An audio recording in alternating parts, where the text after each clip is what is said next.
Hello and welcome to today's Polka update video where I'll talk about the latest news that we got from the Polkadot ecosystem, and that's about Centrifuge and Karura, and then I'll talk about a little bit about the Kusama Crowdloans. There's not much action going on there unfortunately, and then the Polkadot ones where we do have some action. We do have some special crowd loans coming up which I'm sure you're going to get excited about, so stay tuned till the end of the video to not miss out. And if you are busy, then I have timestamped the whole video so you can see the different sections that you're interested in. So let's kick it off with Centrifuge first. So Centrifuge's Polkadot Parachain launch begins today, and they're facilitating the migration from standalone chain to Parachain, which means that the tokens that you're aware of in the solo chain, so basically under the live networks in the Polkadot wallet, will no longer exist, right? The idea is that they're going to migrate those over to the Parachain, so it's going to be under Polkadot and Parachains, and then you have to select Centrifuge, switch the network, and then you'll see the tokens there. So that's the idea.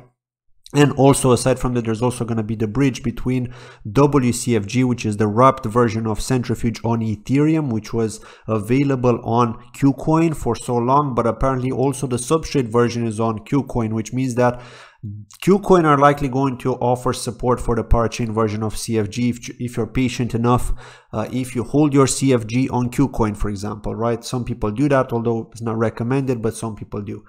And so they're starting this now. Apparently, as CFG transfers and the CFG to WCFG bridge will soon be paused temporarily. Token holders don't need to take any action, and there will be no impact on WCFG. So they're going to divide the launch into different sections, as I've already mentioned before. So they're going to begin, the engineers will begin migrating the chain state, which is why they need to pause the bridge and transfers. Then a snapshot of balances, chain history will be taken following the pause, and then they'll be migrating using the snapshot. Once the migration is complete, the Parachain will reflect all the balances and historical transactions from the standalone chain, and at least 48 hours of stability.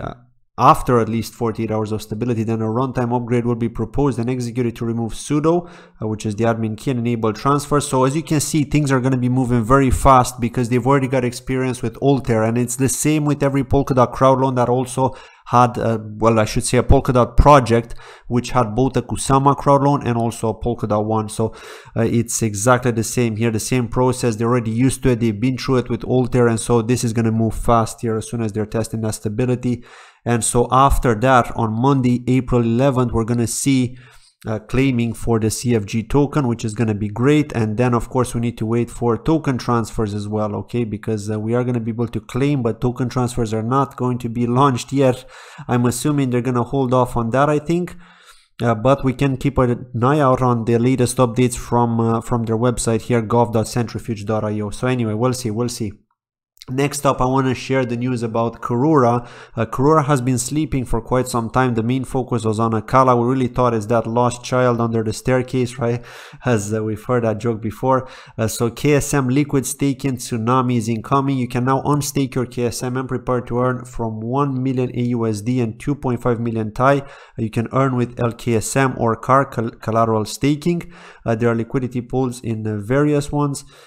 Also, you can prepare for the first stable coin pool on Karura via Wormhole Crypto. So basically they're saying here that you are able to now stake on Karura, which actually gives you a better API than, or APY than, if you were to stake your KSM on a validator node. So as per Dan Reeser, he's actually said that you can stake with LKSM and earn more than on Kusama. Tests have shown that it's about 20%. Right, that's the APY. So that's a stable APY in AUSD rewards for just taking your KSM. So basically what he's saying here is that you are guaranteed to get that stability because, as you know, Kusama is volatile at the end of the day, right? Those rely on Bitcoin. If Bitcoin plunges once again, then of course you're going to see the price crash. Whereas if you hold AUSD, then that's stability for you when it comes to passive income, especially if you're making a living off that, right? Or maybe it's just an extra income that you've got aside from your main job. So that's something worth looking at just to see if it's worth it. As you can see, they've also tweeted here that the KSM liquid staking tsunami will run in 4 different phases: AUSD pools plus TAI KSM, LKSM collateral staking, CAR staking, and AUSD USDC stablecoin pool. And so CAR staking is the one that I'm looking forward to because I do hold CAR. You probably hold some CAR too. And so because we can do Akala staking right now, it would be nice to do Karura staking. So I'm looking forward to that as well, just to make some to earn some rewards on our Karura. But that's it about Karura. Let's talk about Kusama now. There's not much to share here. As you can see, the currently ongoing auctions are Pichu, Dora Factory, which I've already mentioned, Tanganyika, which I've already mentioned, and then there's Listen Network, which I'm not sure what it's about. I haven't looked into them, but they've only got 19.9 KSM contributed to them. So yeah, let me know in the comments below if you know what Listen Network is. But so far, because this is running at the moment, if you go to auctions here, you can see it ends in 1 hour and 9 minutes.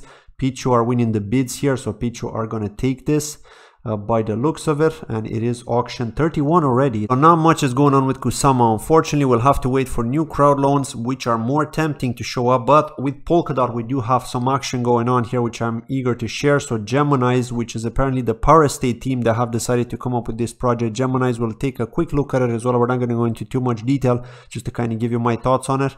7,731 DOT have already been contributed to this. Then Light Entry, Conversation, Polkadex, and Unique Network are all preparing for auction 14 here to bid for auction 14. They're all under the lease 8 to 15 here, as you can see, and so we'll talk about that. But then we've got another one coming up here down at the bottom. Of course, we've got Origin Trail, which we all know about, Polkadex, which we all know about, but then this one here, Totem, which is one I've kept my eyes on from back in the day when I used to look at projects on developing on Polkadot or on Substrate, but they didn't even have a plan for a crowd loan at the time, so they were just talking about it, they were looking into it.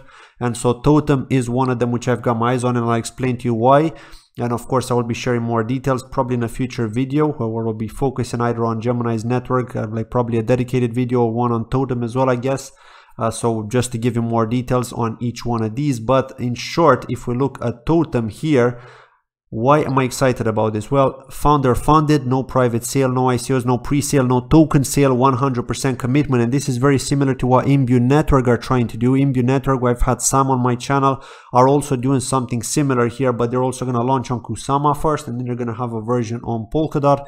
So it's all about having a community focused project, right, where the community is the one getting the majority of the tokens, and then some to the team as well, because the team do need to eat, they do need to feed themselves, right? You got to give some to the team. You can't just be that greedy and say, no, I'm not going to be contributing just because the team will have 10% or 20%. No, that's not how it should be. We should think about how the private investors get as little as possible, or maybe even none if possible. And I think this is the way forward now for Polkadot Crowdloans, and maybe even for the new Kusama Crowdloans, hopefully, because that's how it should have been for the Kusama Crowdloans. But anyway, just to not move off the information here. So the Totem team are excited to announce the Polkadot Parachain Crowdloan. The contributions will enable Totem achieve a major milestone to connect to Totem Capex Parachain, the Polkadot network. But that's not all. You can earn a contribution bonus by taking part in their unique pledge to fund the expansion of the current team and to accelerate towards the full beta product launch, which is expected in 2022. And they do actually have a test product right now, which is an accounting product. But let's look at the tokenomics just to see why I'm bullish on this specific project. So the team get 20%, referrals and airdrops 3%, treasury 20%, the Polkadot community 2%, and the crowd loan a whooping 55%. We haven't seen anything like this since Moon River, guys. Think about it. Moon River had 30% allocated to their crowd loan, and you've seen how good that has been doing. Of course, you could argue that Moon River had the EVM solution. Moon River had Binance and Coinbase as backers. Moon River launched during the hype. However, Totem are not launching during the hype, but the market is slowly recovering, and with 55% allocated to the crowd loan. And wait, this is not all. We're going to talk about what else is to come here in this information. And that's in relation to the actual distribution and how they're going to do it, right? So basically what they're going to do, this is the team here, as you can see it, if you want to take a look. Like I said, I'm not going to focus on this too much because I don't want to do this as a dedicated video. I will likely be doing a dedicated video.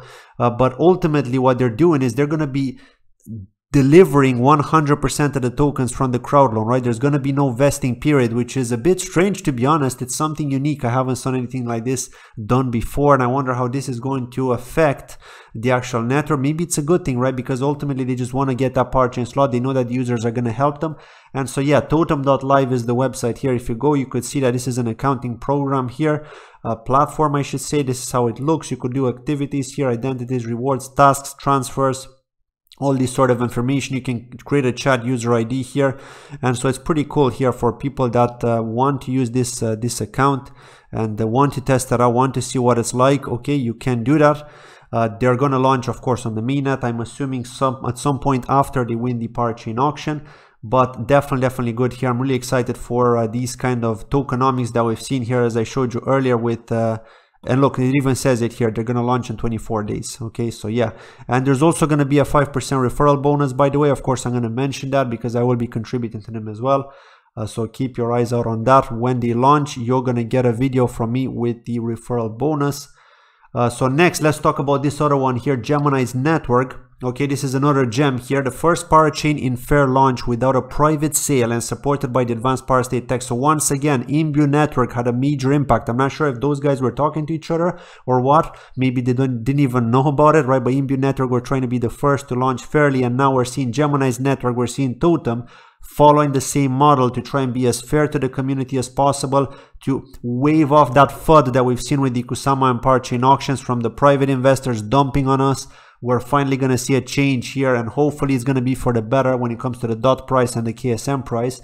But Gemini's network are launching, and guess what? These guys are direct competitors to Moonbeam and to Aster, because we're going to take a quick glimpse here. They're bringing EVM and EWASM together on Polkadot. So Gemini's network is the first parachain supported by the advanced parastate tech. And by the way, this is the parastate team. The parastate team have been developing for quite some time. And so they've got a tech stack here. Gemini takes Ethereum chain support to the next level through WASM Edge, develop and execute high-speed smart contracts with built-in Ethereum compatibility and interoperability in Solidity, Viper, next level programming languages like Rust. This is the famous one, which you need to use if you want to develop on Substrate.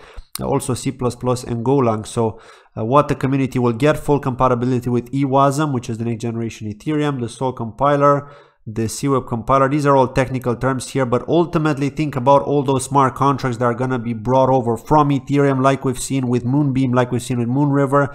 So it's going to be really interesting. There's also Edgeware, which are going to do something similar, but these guys, Parastate, have been in it longer. So we have to see how it's going to be, how the market is going to react to Gemini's network.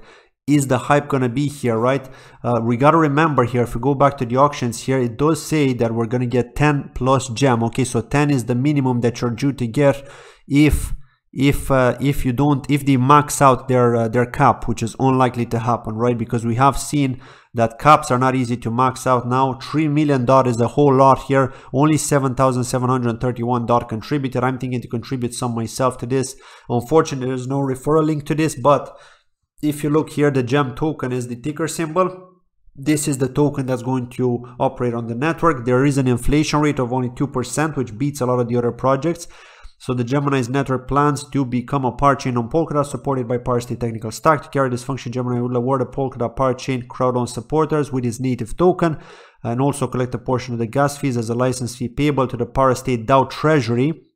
Parastate is a decentralized autonomous organization funded by license fees as a percentage of gas fees, and this is why there's no VCs here. This is why it's been a fair launch, because they're funded by the license fees. Okay, that's how they're basically surviving, and this is their tokenomics here. 210 million is the total supply.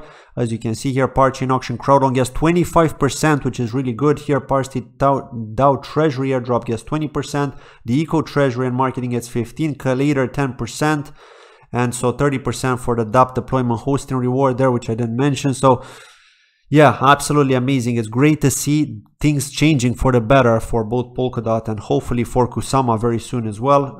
Yeah, have a look at this. As you can see here, 30% is going to be is the percentage allocated, but then the token release schedule here for this is weekly over 96%. This is for the DApp deployment incentives. For the Parachain Crowdloan, we're interested in this one, so we're going to get 20% distributed at TGE after slot is 1 and 80% distributed linearly over the 96-week slot period. And like I said, for Totem, it's 100% at TGE, right? So that's the difference there. But 20% is decent enough considering there were no VCs with this one either. Nobody to dump on you. Maybe the DAO Treasury will dump on you, though. We have to be realistic here. There is a chance they could, just because they need to fund themselves. Remember, they don't have any other funding. The devs need to survive. They need to eat, right? They need to put food on the table. And so yeah, this is something to keep in mind as well. That's been it from today's video. Tell me in the comments below, what do you think? Has your trust been regained in terms of the Polkadot ecosystem coming back strong now with new crowd loans that are exciting, that are good for the community? Thank you for watching, and I'll see you in the next video. Bye bye.